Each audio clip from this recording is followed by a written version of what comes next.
Welcome to the Mike and Much podcast. You may be watching on YouTube or Facebook Live or listening on iTunes.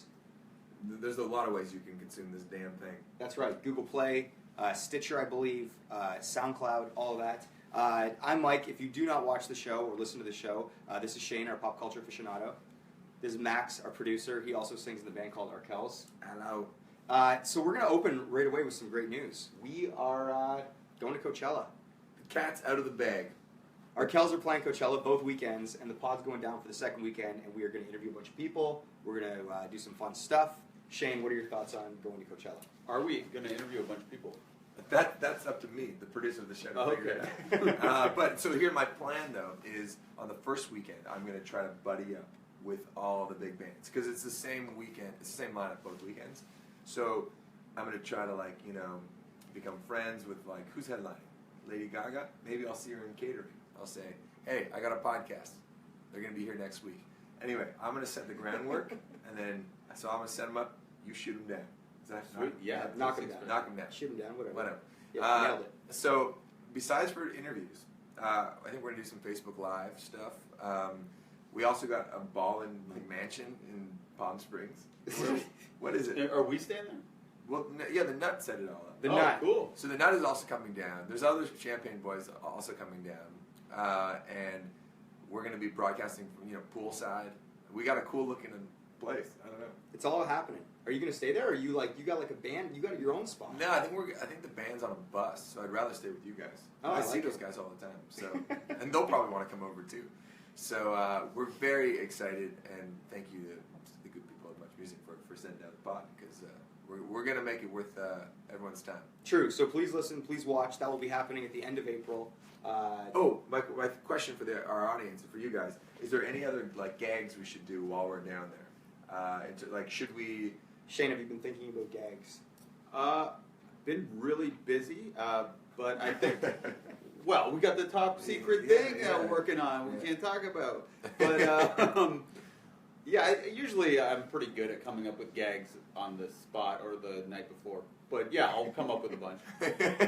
Gags aren't my problem. Yeah, I've got bigger fish to fry. Yeah, I'm good with gags. Speaking of bigger fish to fry, Shane and Mark, his directing partner, who directed the video for Drake's Dad, Arkells' song, might be directing a new Arkells video, which is pretty exciting. We can't talk about it. We can't talk about it. But what's more important is that your directing partner, Mark, said that he was disappointed in Drake's Dad because the Arkells did not get haircuts.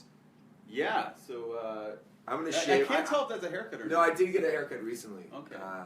Shout out to Total Image in Lime Ridge Mall. Yeah. It looks kind of crazy right now. Well, no, I just was wearing a toque and stuff. The guy did actually a great job. Shout out to that guy. He's a sweet dude. Will you get a haircut before the video this weekend? Probably not, but I think some of the guys in the band might. It looks good. You're fine. Thank you. Appreciate it. Okay. Other big news. So we're kind of at that age where friends of ours are getting married, and one of our good friends just had a kid, which is kind of shocking. It's totally stunning. First baby. It shouldn't be that shocking, actually. So, first of all, Jug and Laura, congratulations. We call him Jug. His name's Mike Melisavage. And they just had a little baby Big boy. shout out. What's his name? Baby Jug. Baby Jug. Yeah. Or Cup. Alex? Alexander with a K. Yeah.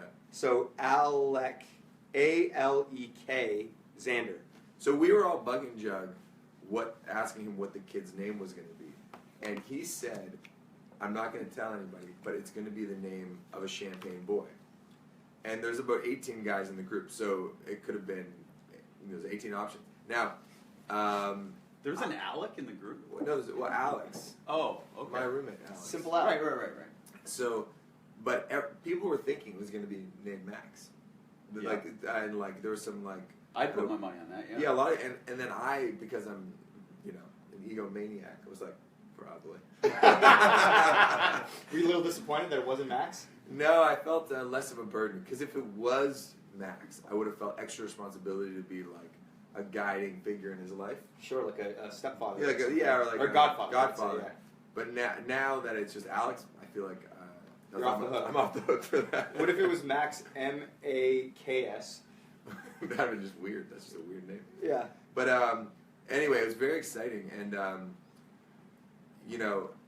despite the fact that everybody's like now basically in their 30s, and there wasn't one champagne kid in the mix yet. It was actually kind of surprising. So Jug broke the ice there, and we got to see Jug last night. They had the baby at 11 a.m. and then at around 9 p.m. he came over to my place, and like Not the baby, Jug. just Jug, and he came through the door, and we had Justin Bieber's "Baby" song queued up. So as soon as he walked in, we all started dancing to "Baby, Baby, Baby." Oh, it was awesome. Anyway, I was quite pleased with that. It was good A times. bit of choreography. That's nice. Also, though, so we started talking about what hospitals we were born in, and anything that particularly exciting happened on the day. And Mike, you had a good story about the day you were born. The truth is, so when I was born, my dad told me this story, and then also my uncle told me the story independently. Because sometimes I think my dad can be a little thin, tastical, where I'm like, I don't know if it went down like that. But my uncle told me this independently.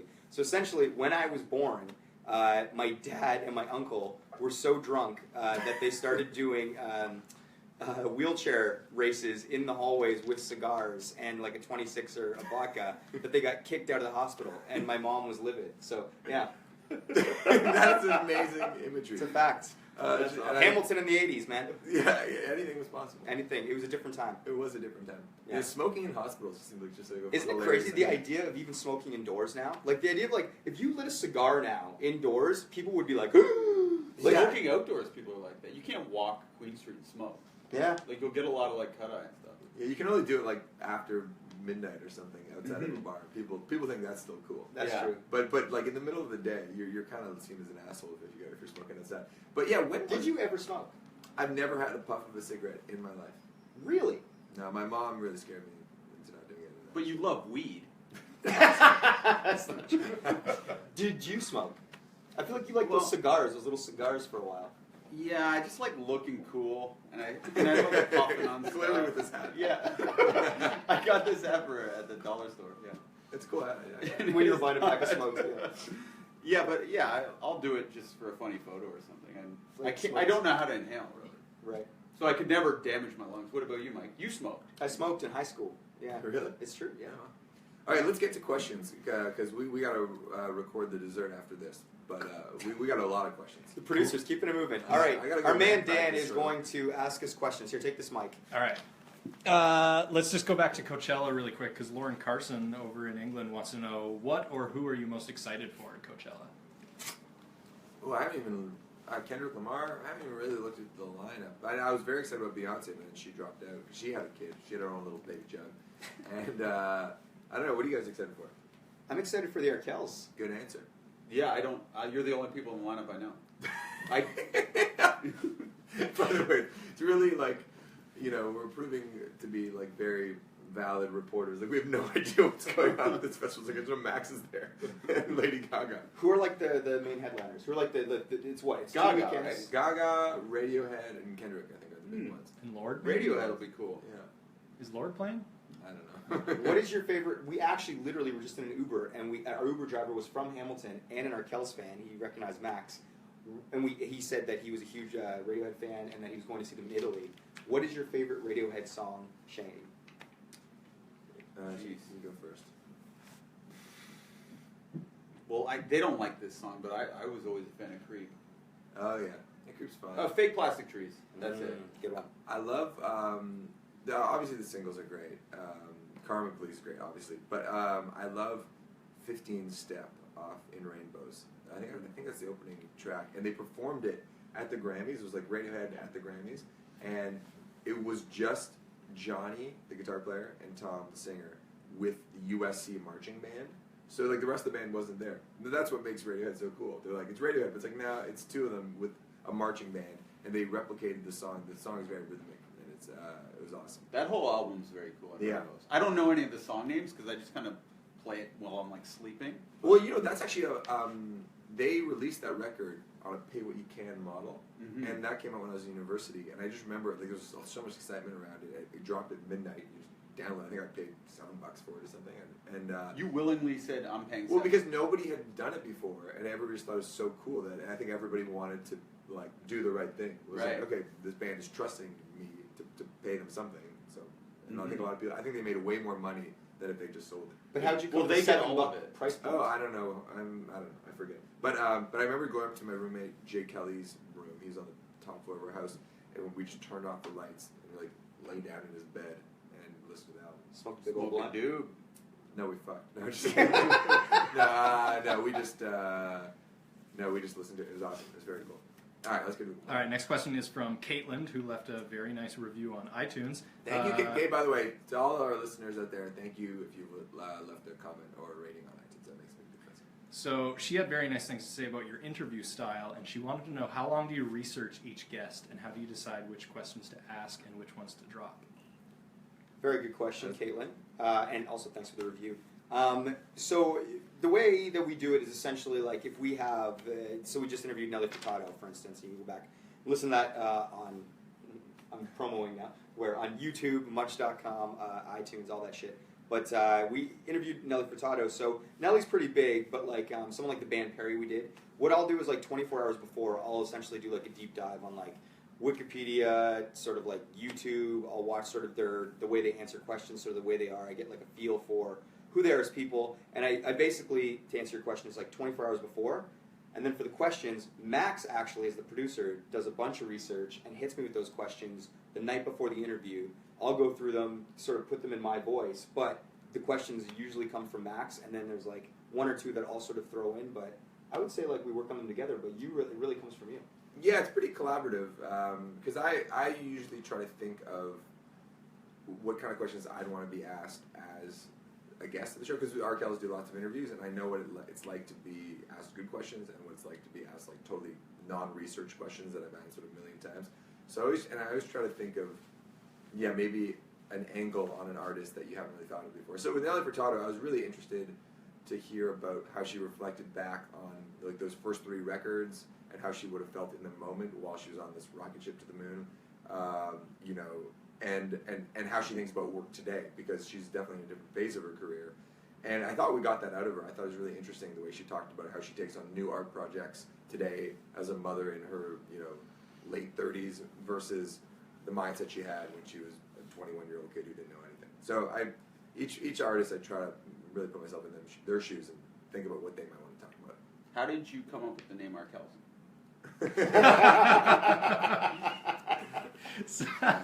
So, related question from Karen. If you could each be a guest on someone else's podcast, which one would it be? Ooh, this is very specific to me. I'd be on the Axe Files with David Axelrod. It's not many of my friends listen to it. I have my one friend, Matt, who listens to it, and he is President Obama's former top advisor, and he has an interview show. It's mostly about U.S. politics, but he's had a range of guests on as well, and they're hour-long feature chats, and I just admire the guy and think he's really interesting. And he used to be, before he was a communications expert in politics, he was a reporter for the Chicago Tribune, so he has a whole history in asking people questions and learning about other people's stories. What you guess? I would do Mark Barron, WTF. I'd like to be on the, what's the Richard Simmons one? Missing Richard Simmons? Yeah, Missing Richard Simmons. That's the one you want to be on? Yeah, well, it'd be awesome. It's the most popular podcast right now in the world, and it would be cool to be like, yeah, I hang with Richard, I'm going to get you the interview, and be the guy to like break the story and inform people what's really going on with them. To me, that would be exciting. So you want to create a character for yourself? No, I want to be that guy. I'm not. This is a wish list. I want to be the guy who brokers the deal between Richard Simmons and the host. So if you've listened to that podcast, you get to learn a lot about Richard Simmons. It's kind of like a biography / mystery. So my question to you, and if you don't listen, you might not get this, but like, would you have gone to Slimmon's gym if you lived in LA at the time? I need to go to Slimmon's just for my own personal health. I would go, absolutely. It'd be fascinating. And can we talk about the finale? Yeah, Karen Okay. and Yorgo both wanted your thoughts on the finale. See, I didn't watch the finale, but I kind of just Listen wanted to. Sorry, listen. I didn't listen to the finale, but I kind of just want you to tell me what happened, because the first 3 episodes were good, but they didn't blow me away. Yeah, I it's will kind say- of like the Frank saga. It's like this the same ending we came to. It was incredibly anticlimactic. Right, and so you feel bad because it had such a good start. I thought the first 3 were actually really good, and then you can tell the guy's just grasping at straws to get more content, and then he just comes up with some poetic language at the end to end it, but that's it. Well, here's what's fascinating. So they teased in the penultimate episode, like the second last one. He teased some stuff that they were going to go into, which was essentially the maid or the housekeeper Teresa, and then what was the name of the guy? Miguel or something? It was something like It sounded that. like his name would be Miguel. Yeah. And he was going to go down like a path. I think he had like some sort of theory or hypothesis. That the girl was a witch. Yeah. That was it. Well, no, but he had like some sort of interview or theory that he teased in the second last episode.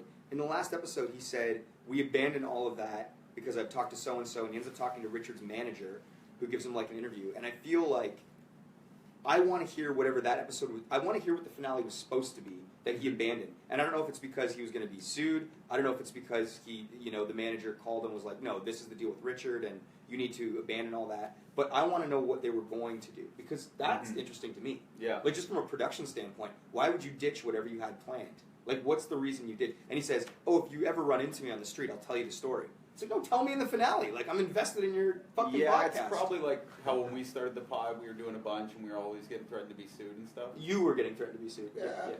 Me. All right, next Semantics. So next one's kind of related from Julie. Have you heard of the S-Town podcast yet? That's a From new serial. yeah. No, I've heard of it, haven't listened to it. And they're dropping all 15 episodes at once, I think. Is it the same deal with like Sarah Koenig or whatever? I don't think it's Sarah Koenig hosting. It's a different host, but it is Same nonfiction. producers. Yeah, The producers who brought you serial. correct. Nice. Good deal. Probably the same style as well. It's hard to top that serial though. Yeah, that was. And then another one from Julie and Lauda also wanted to know, because related to the Bachelor pod that we did recently, has anybody seen Unreal, the Lifetime show? Everyone asks me that. No, I haven't. I like real reality television. I'm not sure if I'd like to see scripted reality show. What was the Bachelor podcast? There's that's the one we did. Oh no, sorry. What was the question related to the Bachelor? There's a show There's a show- called they wanna- Unreal okay, that kind of sure. shows what it's like for the producers. It's like a starring. drama. Oh, okay. It's starring Constance Zimmer, I think is her name. Maybe. And essentially, it's like it's a fictional, like scripted show that takes place behind the scenes with like people producing a Bachelor type show, and it shows how much the producers like manipulate I the see. process. Apparently, it's amazing. Like actually, like really well reviewed. People think it's like a phenomenal show. It's on my list to binge at some point. I kind of like have this thing where like there's these shows that like Dexter or like Fargo that I just haven't had time to watch, that I'm like, oh, one day I'll like retire and have nothing but time. And so like I'm compiling a list of shit I'm going to binge when I have the time. Unreal is on that list. Speaking of, has anybody seen the new Dave Chappelle specials on Netflix? That question is from Johnny Popoulos. Not yet, but I've listened to them. I'm excited too. By the way, okay. How do you listen to them? Well, I've been working on this secret project for Max's thing. So on the bus ride home, I take like a really late bus home to Hamilton, and I kind of want to fall asleep. I usually fall asleep to a podcast, but I've been falling asleep to the Netflix special because I have Netflix on my phone. So you just play it and then don't look at it. Yeah, I didn't really fall asleep, so I listened to two of them. I think there's only two. Am I correct? Yes. Yeah. Yeah, I've listened to both those. Yeah, he got 60 mil for that. Yeah, pretty awesome. And he had already recorded that. It's not like he shot it for that. No. Imagine someone just gave you $60 million For something you for like already did. Michigan Left or something. That'd be amazing. Also, I read that. So I read this whole thing. Essentially, they laid out the first. What are the two specials' names? Do you know them? No. So one was recorded in Texas in 2015, and it's like you can tell it's very topical about Texas, and so they ended up rolling that one second, and then the first one is like more topical and of today, and they play that one first. Do you know which one you listen to? Both. Oh, okay. Yeah, they're good. I like the opening part. That's the part I did watch. It has Morgan Freeman voicing it. Oh yeah. Oh, really? Yeah. Ah, cool. All right. Zach Dean wants a full update on Dutch's health since the last episode. Oh, thank you for caring about my cat because, we obviously care about him so much. So Dutch is fine. He's good. We don't know why he was puking, but he has like cat asthma. I'm going to get deep into my cat's health now. So he like sneezes and we have like a little puffer for him, and that's been happening for about the last year. So it's related to the asthma, but it's not serious. His puking has stopped. And yeah, we're happy. He's just as cuddly as he ever was. Thanks How for do you asking. use a puffer on a cat? That sounds like the cutest thing ever, though. It's like it's actually more difficult than it seems. So it's like kind of, you know how like a normal puffer, if you're like a human, it's just like a ch. Yeah. So the way it works for a cat is they have this like kind of tube and like a kind of like a bane mouth thing. And so you have to put the bane mouth thing on its face, and then you have the tube, and then the puffer goes in the end of that tube.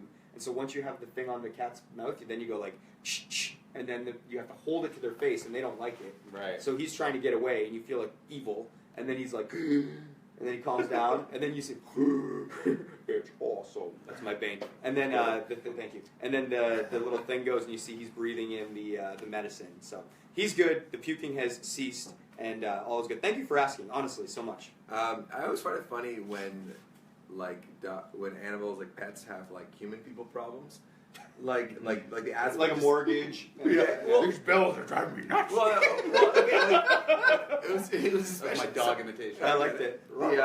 We had this friend whose family has a dog, and the family has like money and like lives in Forest Hill, and they got this like very expensive dog from like Philadelphia, but the dog was suffering from stress.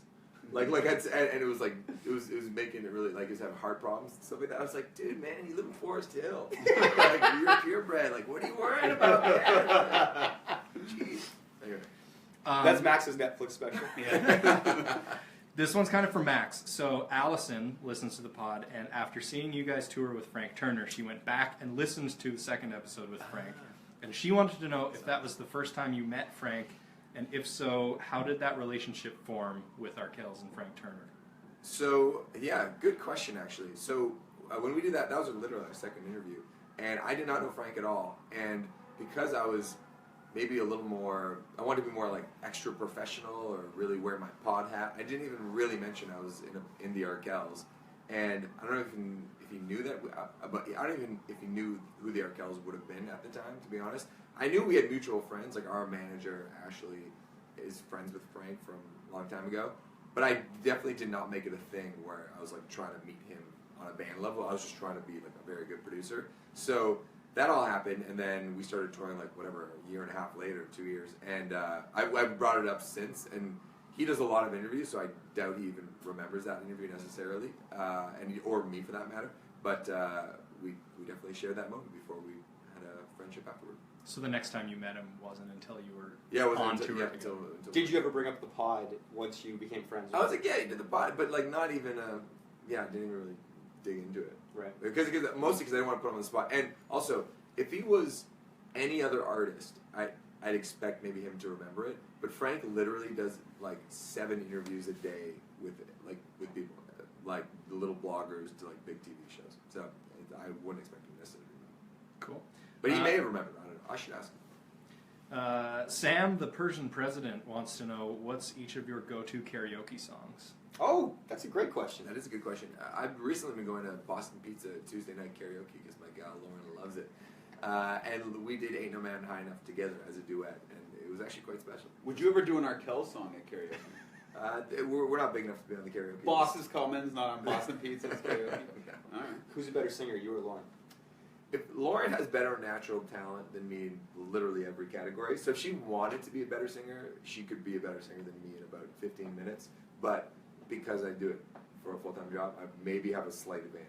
But if she tried for a minute, she'd be better. My go-to karaoke song is Ooh La La by the Faces, which I've sang many a time up and down John Street when I've had a couple drinks. Maybe even by myself going to a bar. I like, the best is if you can get Hero by Enrique Iglesias, but if you can get the spoken word intro, because it goes on for way too long. It's like, what if I asked you a question?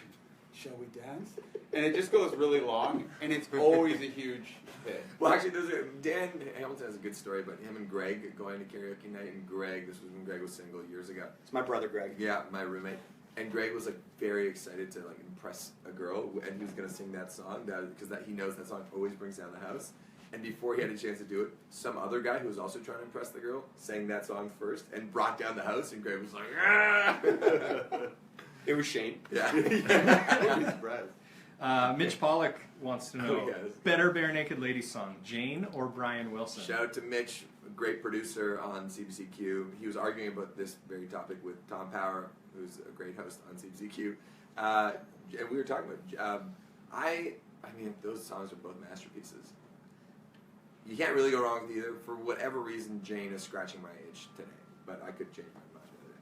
Well, essentially, Jane is what? It's about, like, unrequited, like, love and, like, you know, sort of high school or grade. Like, Jane is sort of this, like... to me, Brian Wilson's obviously the more famous song. I don't know, I think Brian Wilson's an all-timer.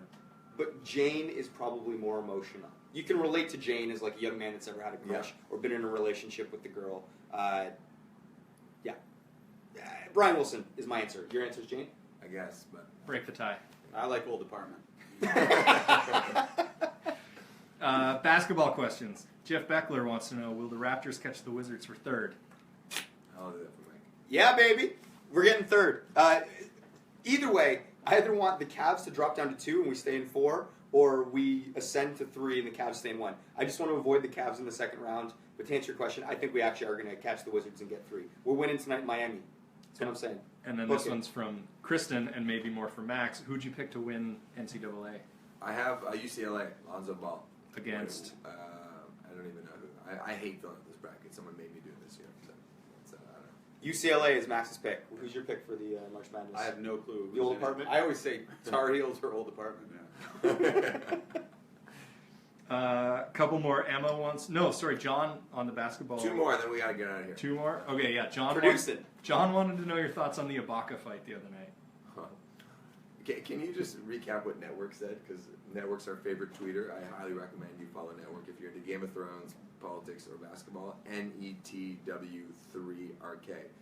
And We're going to have him on the pod. And we're going to get him on the podcast. Max has communicated with him. This guy, he lives in New York. He tweets, he writes for The Ringer. So funny. Follow him. And you've actually had a correspondence. Yeah, so I've been in touch. But basically what he said about... how you doing? So this guy... So the Serge Ibaka fight with Robin Lopez, if you haven't seen it, I'm sure you've seen it. It's been everywhere. One, in basketball fights, there's a lot of like this. No one ever really throws a punch. It's not. It doesn't happen. It hasn't happened like a decade in the NBA. So the fact that 2 guys actually threw haymakers 2 nights ago was kind of shocking and unprecedented in this modern era of NBA. Network said, so there's this guy, Matt Barnes, who recently, or I guess he got in kind of a scuffle with Serge Ibaka, 4 years ago, and he said that Ibaka was a fake tough guy. And so Network tweeted, he's like, I like how Matt Barnes calls Ibaka a fake tough guy. He grew up in Congo, during the war. During the Civil War. During the Civil War. Serge knows shit. Serge has, been through some shit. He's not a fake tough guy. I thought it was an interesting fight. It got the Raptors going and won the game. Did you watch that game? Absolutely. That was amazing. But how does he not... hockey guys never miss a punch. And basketball guys never connect. It had to be somewhat purposeful to miss, eh? Yeah, I guess. Hockey guys do it more often, though. They're such a small sample size. And grew up in the Congo, though. You'd think he'd know a punch. Yeah, but he probably hasn't done it in a long time. Right? You want to end on thoughts on Get Out? Sure. You go, Mike Shane. You're a pop culture aficionado? Yeah. Yeah, it's... I thought it was... I think it should be nominated for an Oscar, and I think it will. You think? What Yeah. do you think? Best picture, best writer, best director? Probably best original screenplay. Right. Especially, they're very... I think Oscars are very cognizant of that year when it was they were whited out or Oscars whatever. so white, yeah. And yeah, I just think it deserves it more than anything. But because of that, how cognizant they are, I do think it will win. It was an awesome movie. And it deserves to be Yeah, nominated. it's one of the best movies I've seen of the year. It might be my favorite movie. If it was released last year, it would be my favorite movie of the year. It was such a good movie, and if you haven't seen it, go see it. It's just it's obviously a thriller. You are into it, but what I would say is go see it in a theater with people. Because for me, the experience of seeing it in a packed theater actually loaned itself to the experience. It was such a good movie, and seeing it with a bunch of people reacting in real time was really, really, really fun. Yeah, I totally agree. And the backstory, of course, is that the director Jordan Peele is from the comedy duo Key and Peele.